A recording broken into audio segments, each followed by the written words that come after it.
Welcome to today's episode, where we'll explore four ancient deities whose journey took them from Troy to Rome.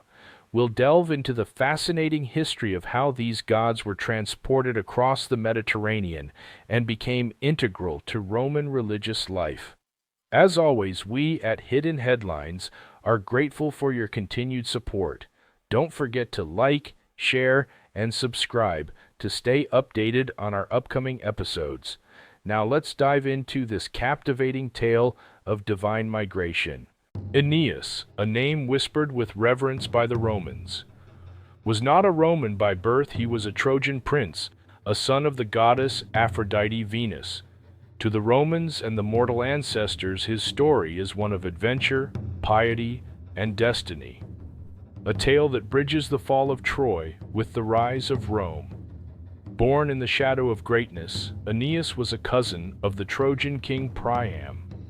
He was a skilled warrior, known for his courage and strength, and also for his piety and respect for the gods. Aeneas grew up in the idyllic city of Troy, a beacon of civilization renowned for its wealth and splendor.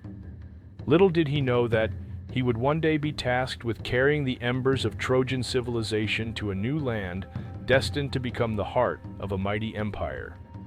The Trojan War, sparked by the abduction of Helen, Queen of Sparta, by the Trojan prince Paris.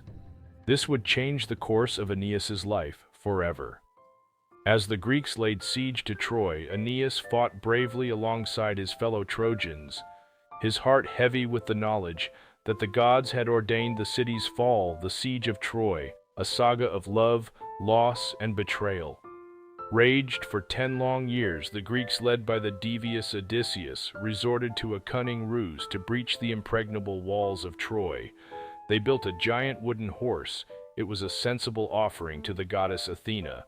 The Greeks sailed away pretending to abandon the siege. The Trojans, unaware of the deception, dragged the horse within their city walls, celebrating their victory. As night fell, Greek warriors hidden within the belly of the horse emerged, opening the city gates for their comrades. Troy was sacked, its men slaughtered, its women enslaved amidst the carnage and chaos. Aeneas, guided by the gods, fled the burning city, carrying his aged father Ancus upon his shoulders and leading his young son Aeschines by the hand. He also carried with him the sacred statues of Troy's household gods, a poignant reminder of the glorious city now reduced to ashes. This act of piety would later earn him the epithet Pious Aeneas, a testament to his unwavering respect for the divine. Escaping the smoldering ruins of Troy, Aeneas gathered the surviving Trojans. They built a fleet of ships, their sails billowing with the hopes and dreams of a people seeking a new beginning. Their destination, Italy, a land promised by the gods where they would establish a new home. The journey, however, was fraught with danger and hardship, a test of their resilience and a testament to their unwavering belief in their destiny. Trojans, led by their steadfast leader, faced treacherous seas, the wrath of vengeful gods, and the perils of unknown lands. Their first stop was Thrace, a land bordering the Aegean Sea. There they attempted to establish a settlement, but were driven away by an ill omen, a reminder of the bloodshed they had left behind from Thrace. They sailed to Delos, an island sacred to Apollo. There the oracle instructed Aeneas to seek out the land of his ancestors, a cryptic message that would lead them on a long and arduous detour. The Trojans' journey was not merely a physical one, it was a spiritual odyssey, a quest for meaning and purpose in the wake of unimaginable loss. The Trojan fleet, guided by the fates, sailed across the wine-dark sea, encountering a myriad of adventures and challenges along the way. Juno, queen of the gods, still harboring resentment from the Trojan War, relentlessly harassed Aeneas. Determined to prevent him from reaching Italy, she conspired with Aeolus, the king of the winds, to unleash a tempest upon their fleet, scattering their ships across the Mediterranean. Yet Aeneas's divine protector Venus intervened, appealing to Jupiter, the king of the gods, to spare her son and his people. Jupiter, bound by fate's decree, calmed the storm, allowing the Trojans to land on the shores of Carthage. a prosperous city-state in North Africa. There they were welcomed by Queen Dido, who, unaware of the divine plan, fell deeply in love with the Trojan hero after a year in Carthage. Aeneas, bound by duty and destiny, bid farewell to Dido, who was heartbroken and felt betrayed. She cursed him and his descendants. The Trojans set sail once more, their hearts heavy with the weight of their destiny. They landed at Cumae in Italy, where Aeneas consulted the Sibyl, a prophetess who guided him to the underworld. This perilous journey into the realm of the dead was fraught with danger and revelation. Aeneas encountered the spirits of his deceased comrades and his father Ancus, and even a glimpse of his own future and the grandeur of Rome that would rise from his lineage. Armed with this newfound knowledge and guided by the spirits of his ancestors, Aeneas set foot on the land destined to become the heart of an empire. Italy, a land of rolling hills, fertile valleys, and fierce tribes, was not easily subdued. Aeneas and his Trojans faced resistance from the Latins, a powerful tribe who saw them as invaders. Turnus, the king of the Rutulians and a suitor of Lavinia, the daughter of the Latin king Latinus, led the opposition against the Trojans. Despite the challenges, Aeneas, guided by the gods and driven by his unwavering commitment to fulfill his destiny, persevered.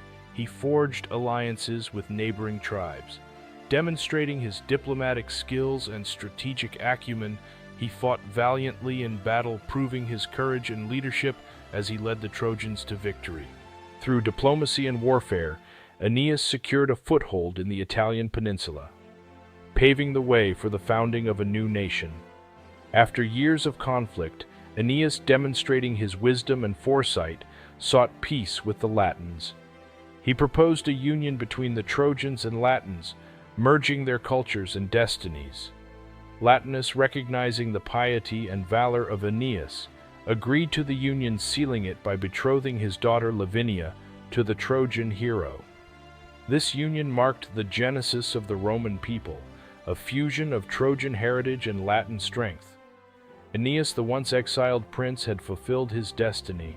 He had led his people to a new land, overcome countless obstacles, and laid the foundation for a city that would become a beacon of civilization.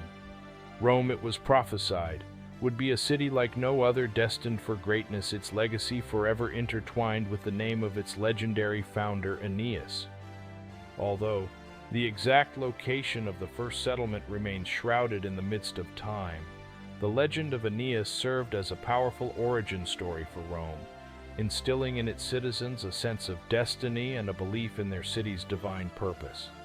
Aeneas's story, passed down through generations, became an integral part of Roman mythology and identity.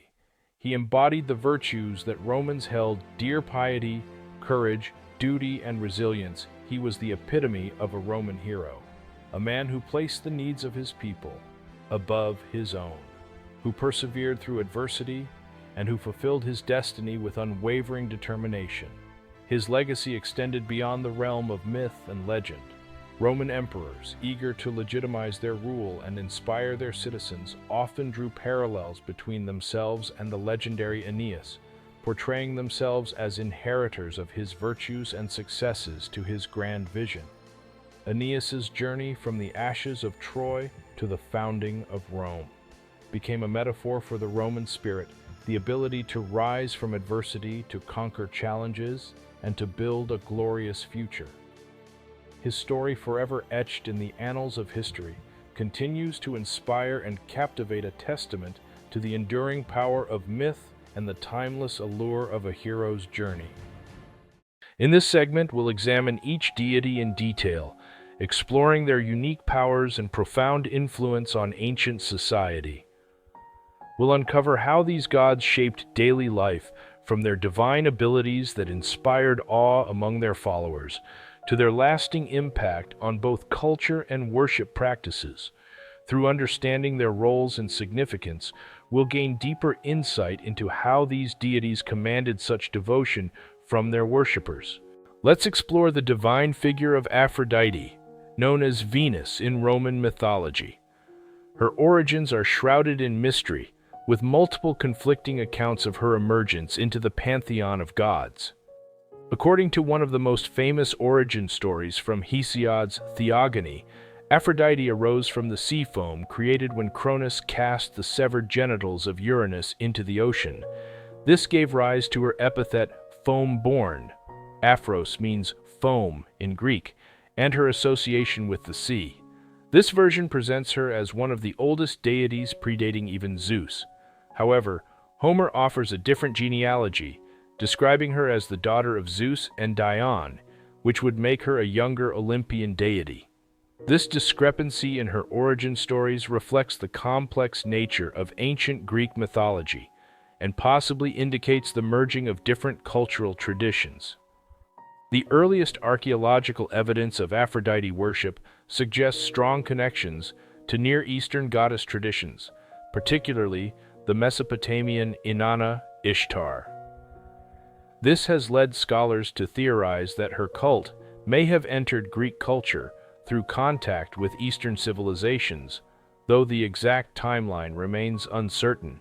Core divine powers, love manipulation, complete control over all forms of love, from familial to romantic ability to inspire or remove love, desire, and passion in both mortals and gods, power to create uncontrollable lust or deep, lasting affection, capability to make individuals fall in love with specific people, objects, or even themselves, as in the myth of Narcissus, beauty manipulation power to alter physical appearance of herself and others, ability to bestow or remove beauty control over physical attractiveness and charm power to maintain eternal youth and perfect beauty, emotional influence control over emotions related to love and desire, ability to sense emotional states, particularly those involving love power to create or dispel jealousy, yearning, and heartbreak, capability to inspire loyalty and devotion.